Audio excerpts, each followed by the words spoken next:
Bastard is an album by Tyler, the Creator. Now, if you know anything about Tyler, you definitely know that his music has changed dramatically since the release of this mixtape. The artist has since become far more vulnerable and has even come out about sexuality. However, before this, Tyler surprised dropped a mixtape on Christmas of 2009 about the edge of adolescence. This album was called Bastard. This is what the devil plays before he goes to sleep. Some food for thought, this food for death. Go ahead and fucking eat. A bit of background before we begin. A young Tyler started a skating collective turned into a hip-hop collective, Odd Future. Odd Future was a collective that eventually had a few other soon-to-be hip-hop superstars like Earl Sweatshirt and Frank Ocean. Tyler released a mixtape with Odd Future. Odd Future also had a merch store with everything designed by Tyler himself, and also some other people, but mostly Tyler. Odd Future more or less pioneered the streetwear movement. The collective was infamous for their very brash sound with shocking lyrics. This made them very popular around 2007 to 2008, though Tyler hadn't made a solo project up to this point.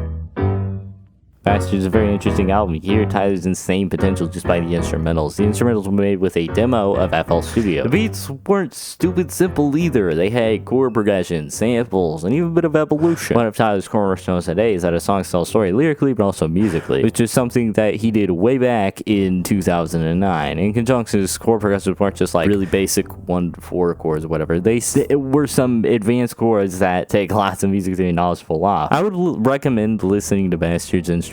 They're some bangers. The most striking thing about Bastard might just be the lyrics. The lyrics are certainly brash, however they aren't edginess for the sake of edginess. The album has a cold open with Tyler swearing at various blogs who banned his music. Shortly afterward, we are introduced to one Dr. TC.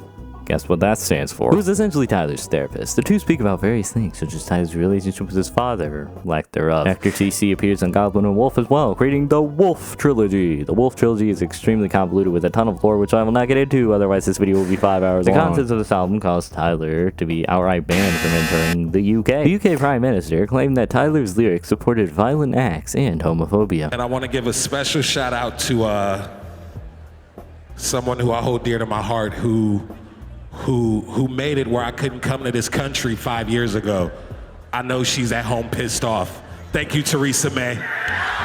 Some believe that this ban was racially motivated because artists like Eminem had far worse lyrics, yet were never banned from countries. Whether this is true or not remains to be seen because I cannot afford to be sued. What makes this event even more nonsensical is that it was enacted in 2015 when Tyler had moved on to albums like Wolf and Cherry Bomb, which were edgy, sure, but not nearly as bad as his prior two projects. Overall, Bastard is a pretty good listen if you already like Tyler and have listened to his more recent works. I definitely wouldn't recommend it to a first-time listener of Tyler. It's important to know who Tyler is before finding out who he was. However, in 2 years, Goblin will crawl out from under the bridges.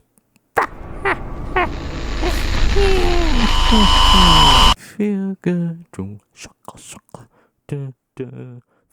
good.